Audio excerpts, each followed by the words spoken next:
Hi, I'm Thorsten. This is Literature and Pictures, and today I want to talk about movies. If you've been following this channel, you know that one segment is the movie club, and you can find a playlist somewhere up here.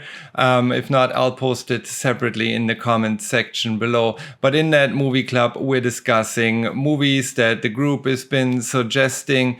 We vote on it and we pick a movie and talk about it. Sometimes one of my favorite movies won and we all talked about it. Sometimes it didn't.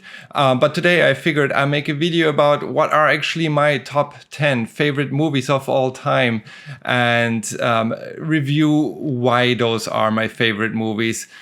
This is my list. This is probably not a list that anyone else comes up with because it's very subjective. I'll explain why. I explain what drives my decisions for each movie. There are movies in there that probably no one else that's watching this video has in their top 10 list. But again, you can make your own list. Please do so and post that in the comments. I'm sure, again, many people will disagree with some of my picks.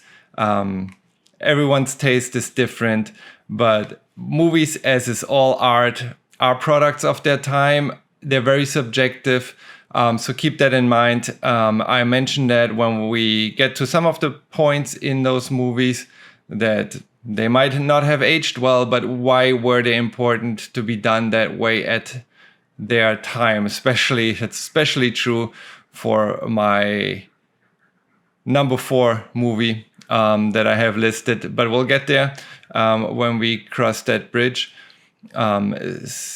Some of the things, some of the themes, some of the perceptions of those movies changes over time.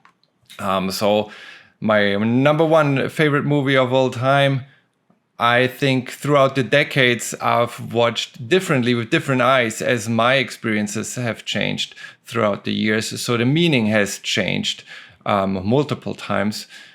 I will explain that as well. But before I get started with my top 10 list, I want to put out some honorable mentions here because there's so many movies to pick from, obviously. And so I want to mention a few that didn't make the list, but I think are worth mentioning here that could have made it in number 9, 10. I was debating whether to put them in.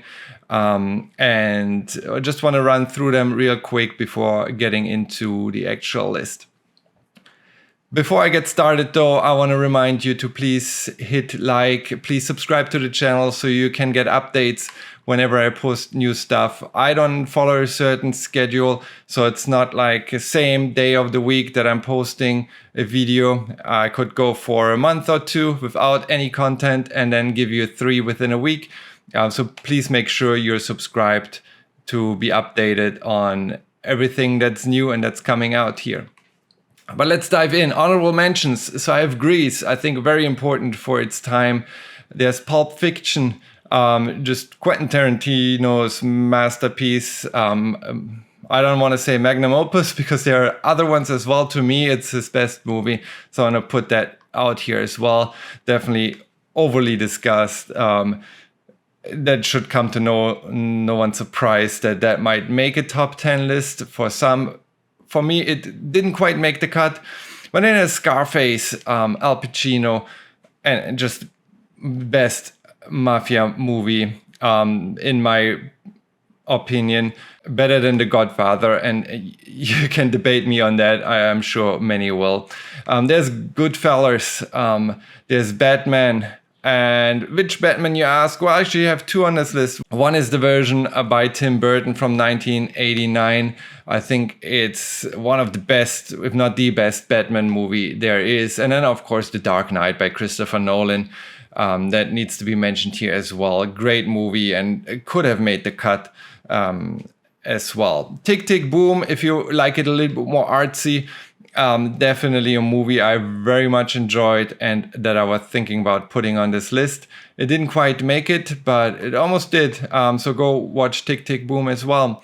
And I could have listed another 10, 20 movies here in honorable mentions, but I'm going to move forward and go to my pick number 10. So pick 10 on my list of top 10 movies of all time is The Last Unicorn. It's a fantasy story based on a novel of the same name by Peter S. Beagle. We've done a movie club about it. You can go and watch that here. The story can be many things to different people depending on how you watch the movie. It's disguised as a kids movie, and that's the trick. Right? Some people might think, why The Last Unicorn? That's a kids movie. It doesn't have any deeper meaning. No, it does. I watched it as a kid and had nightmares. Being older now, I don't have nightmares anymore. But what I have is a newly found appreciation for this movie. My favorite perspective on this is the coming of age story of the unicorn, being unaware of being the last of its kind, unbothered by the world until it learns about being the last of its kind, and then transforming from a passive character to taking action, to driving the story, losing its magic while journeying around the world, or within this world, forgetting its origins, and doing so until it's actually confronting the ultimate evil. So that can be compared to a child coming of age when the world is just magical, and the older you get, the more negative or different influences you have from the world. You lose that magic, you grow older, you become more adult, more human, and you lose a little bit of that. You forget what kind of magic was part of your childhood until you're reminded of in an older age, reminded of that magic, and you might find that again, and you might be able to find a balance between the world out there and the magic you had as a child. The Last Unicorn is probably the most underrated movie on this list, as I'm sure you didn't have it on your bingo card for today, but definitely one that I wanted to make sure is part of the top 10 here.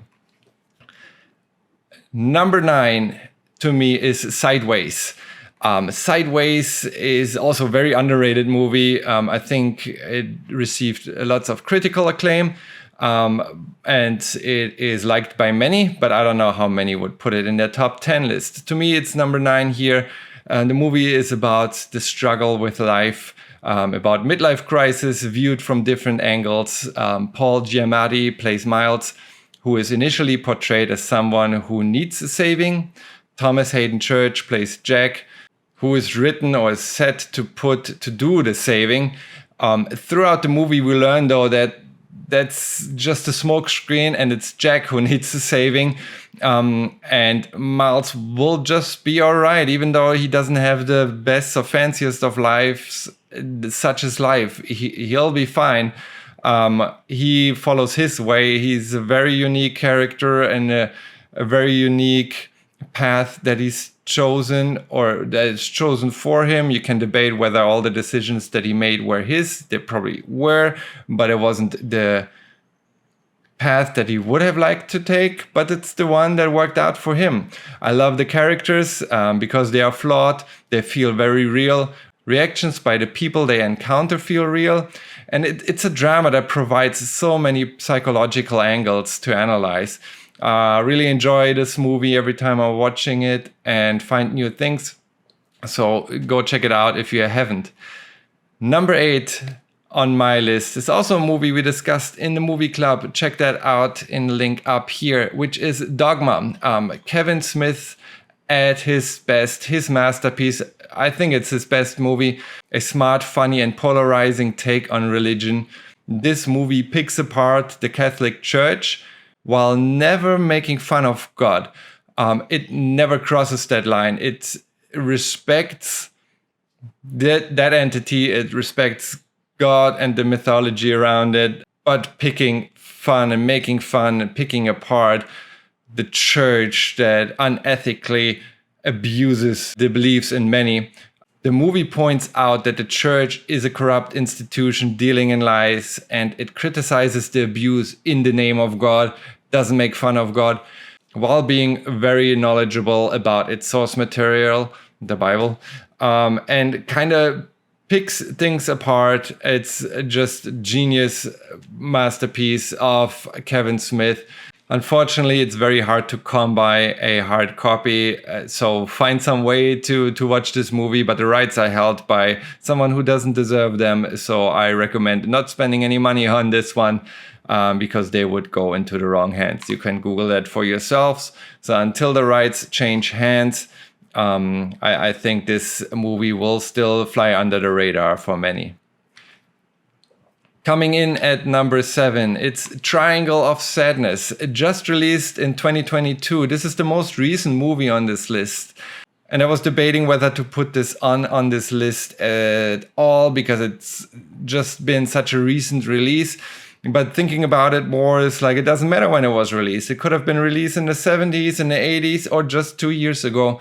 If it's a good movie, it belongs on this list. And I had to move some movies around for this to make some space because I didn't have it on the radar until, again, 2 years ago. This story is about, or what is the movie about? It's, to me, a 3-layered commentary on society, and that's how the movie is broken up. It's 3 parts, it being a commentary on how power is perceived, used and abused.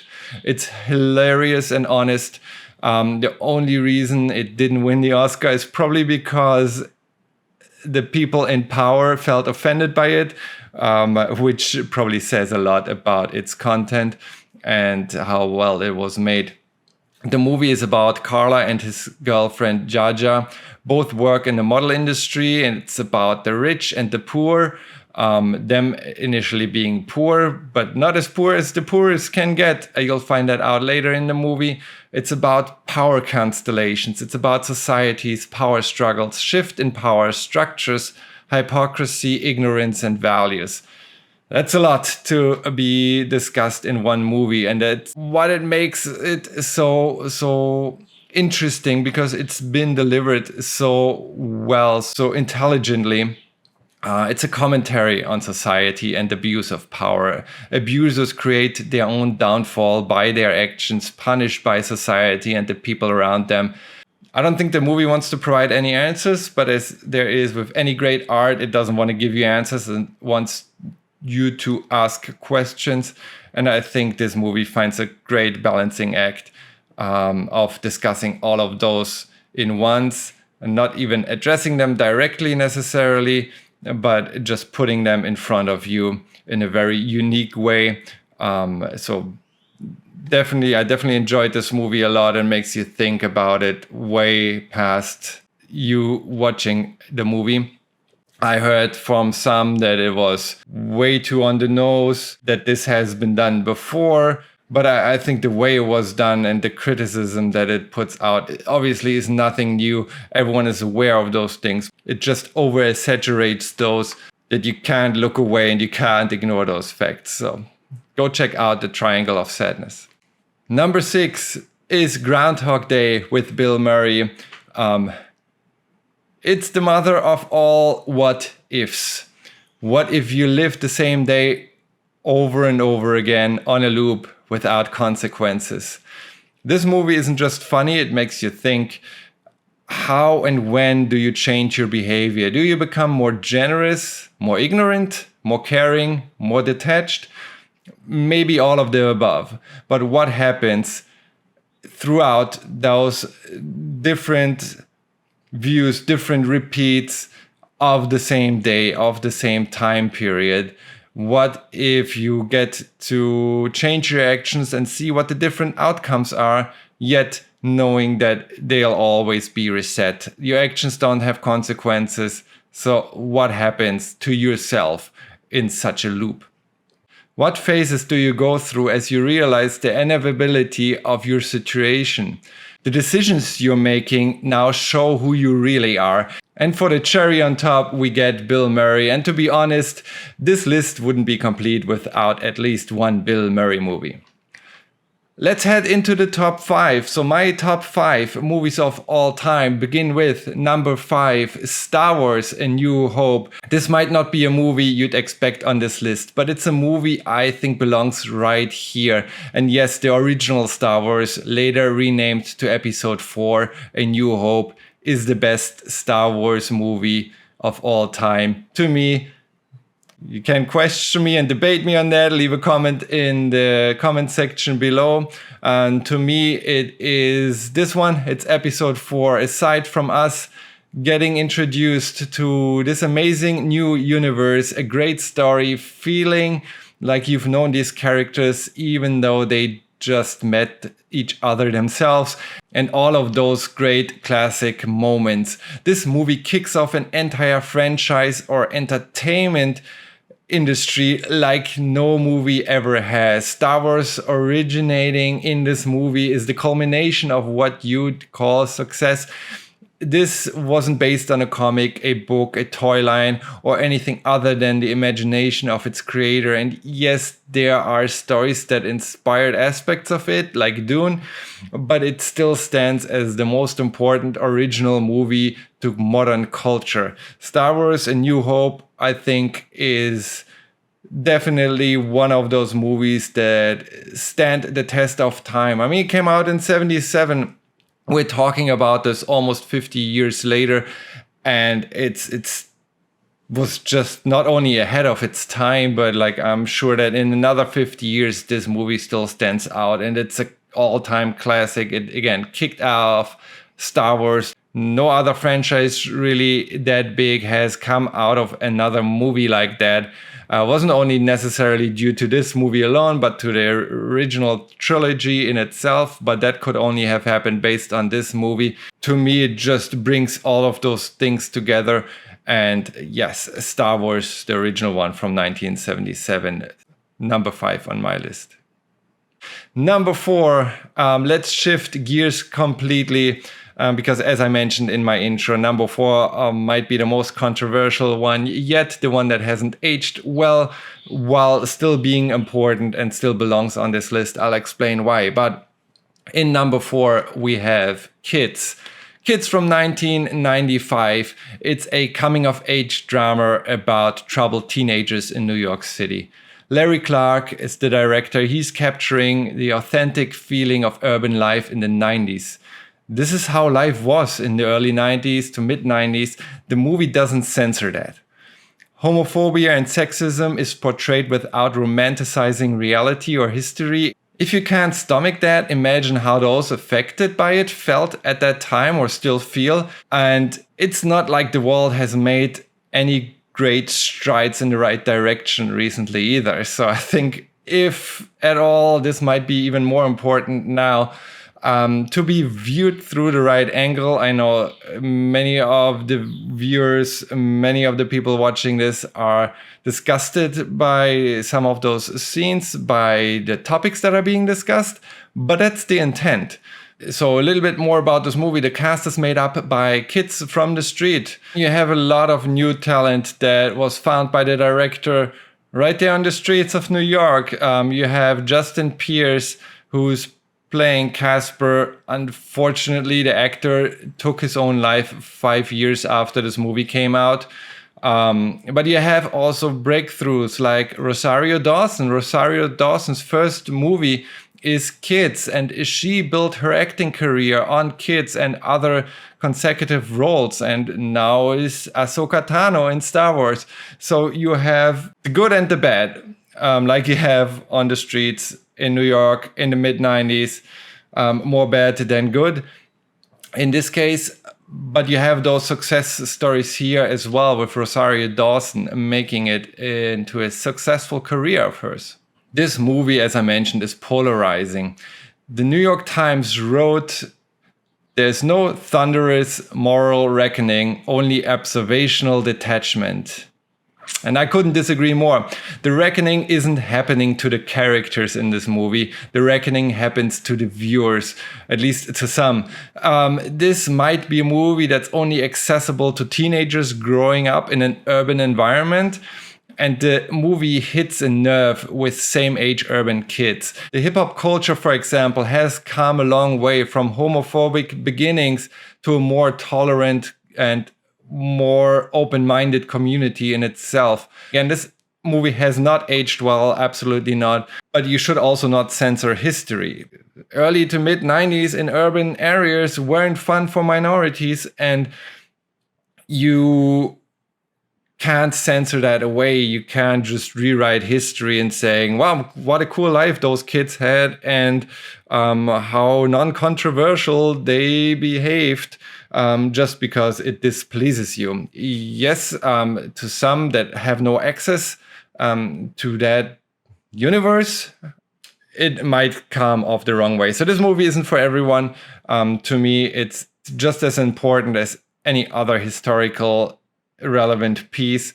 This one describes urban life in the 90s perfectly, and it shows you all the bad paths that you can take, so you don't have to take them yourselves, but are warned by this movie.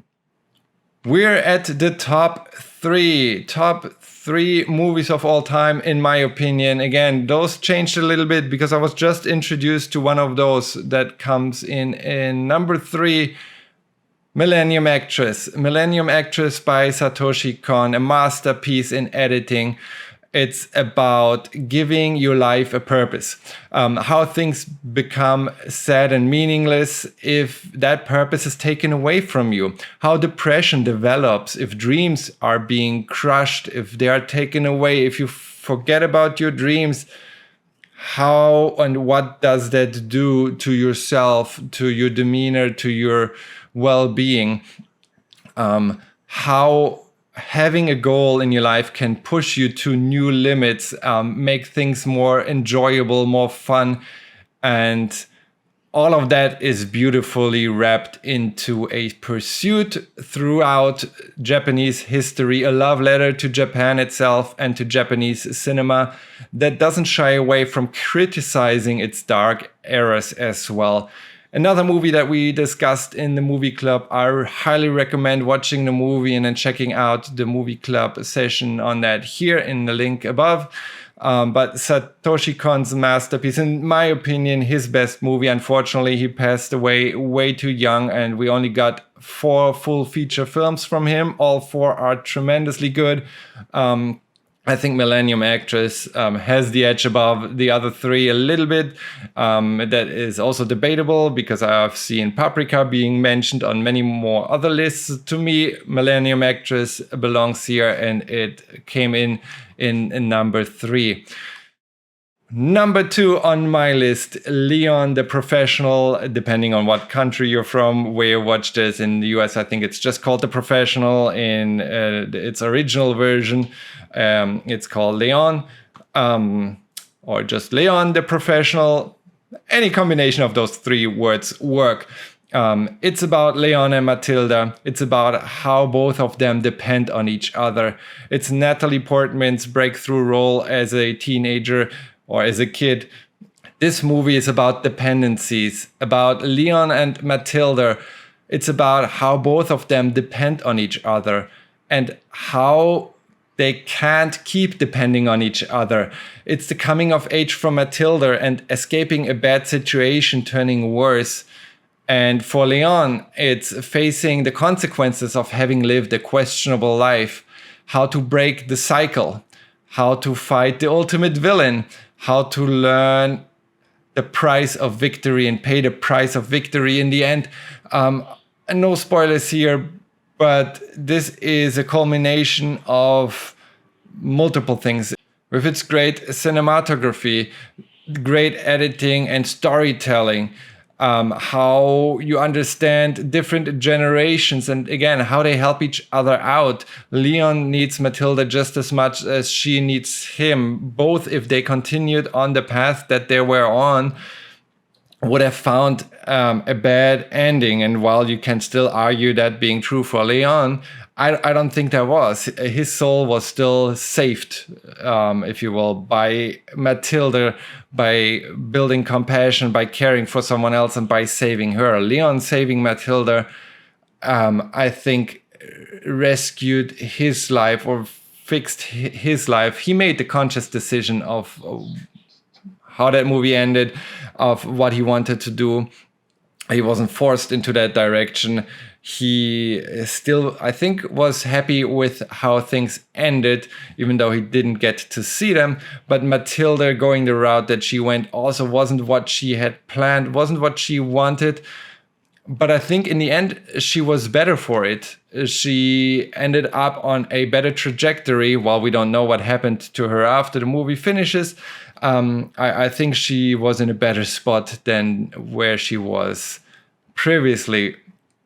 It's also not as clean as you wished. Again, like the happy ending could have been him adopting her or caring for her or continuing, but that's not what this movie is about. It's about this relationship of depending on someone else while not being in a position to continue this partnership of putting Matilda up kind of on the wrong path, emotionally on the right path, technically not on the right path.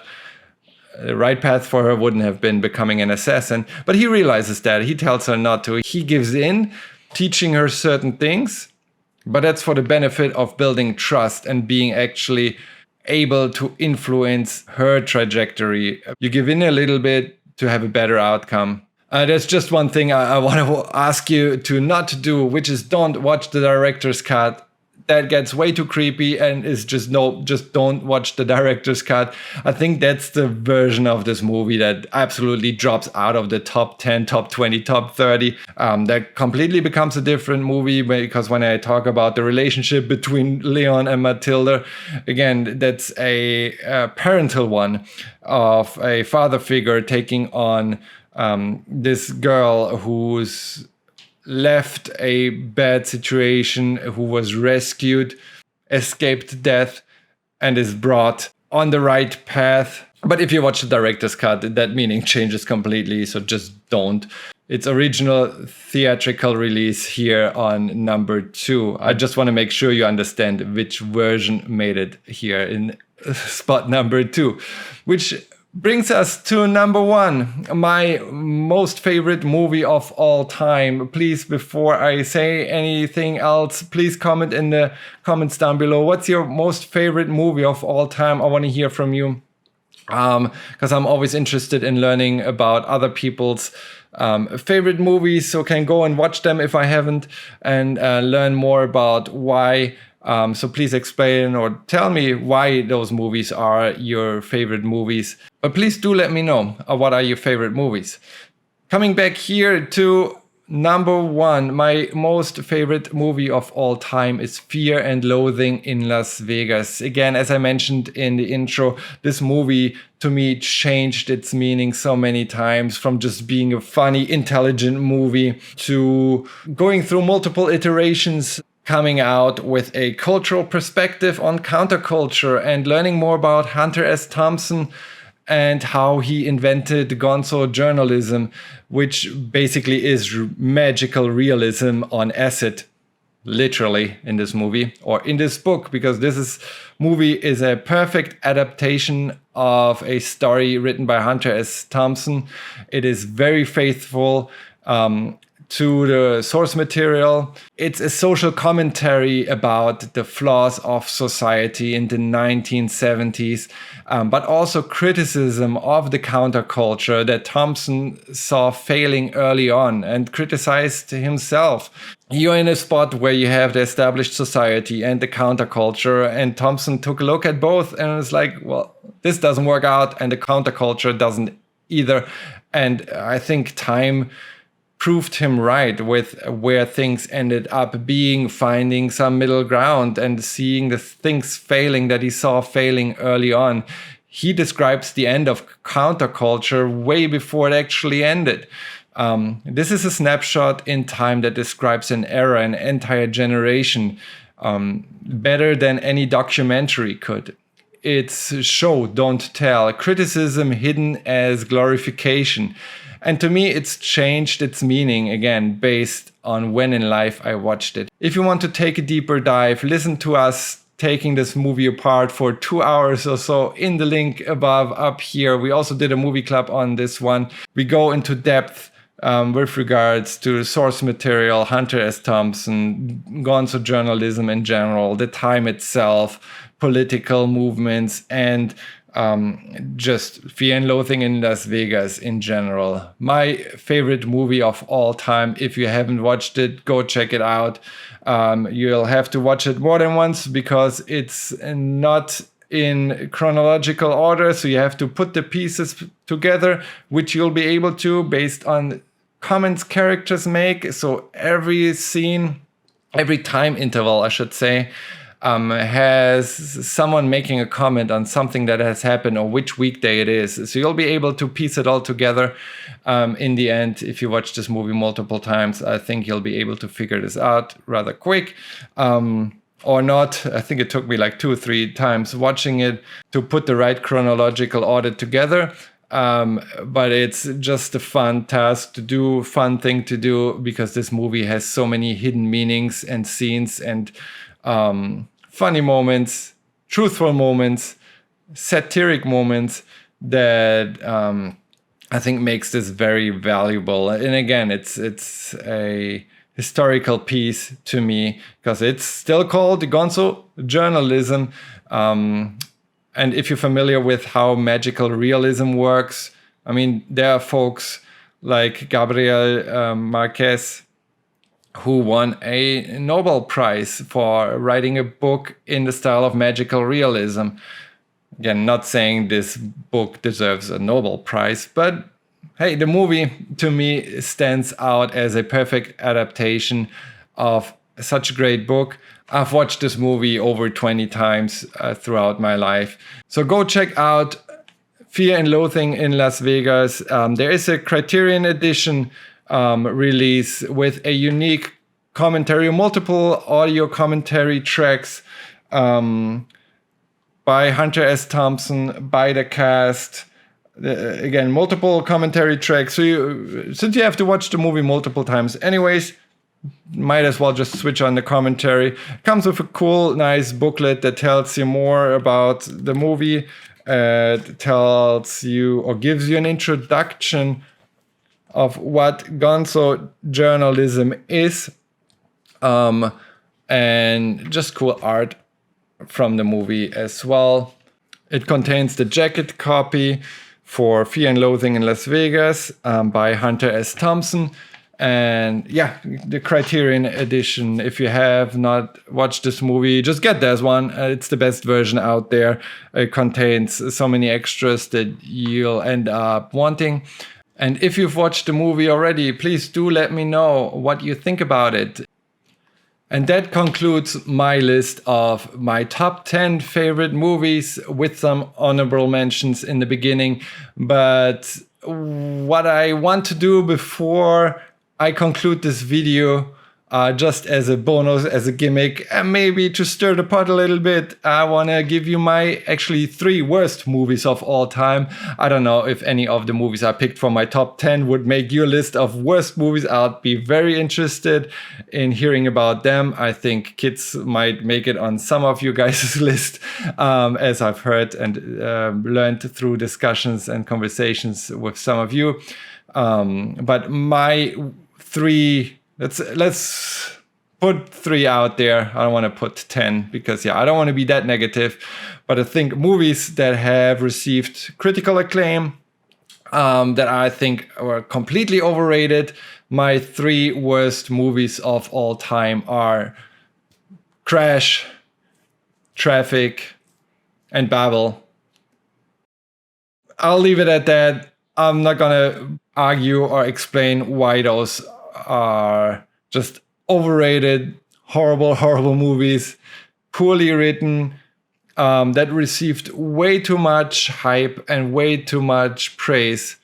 There might be movies that are worse. There's little debate on that. And I figured I put some movies out here that I expected to be good because everyone said they were good, or not everyone, but many people said that they were good and they were nominated, or some Crash, for example, even won the Oscar for Best Movie, which were just such a letdown because, again, we're just teenager can write this, right? Like the writing is just so poor, and I'll leave it at that. But I figured I'd give you not only my top 10, but also my bottom 3.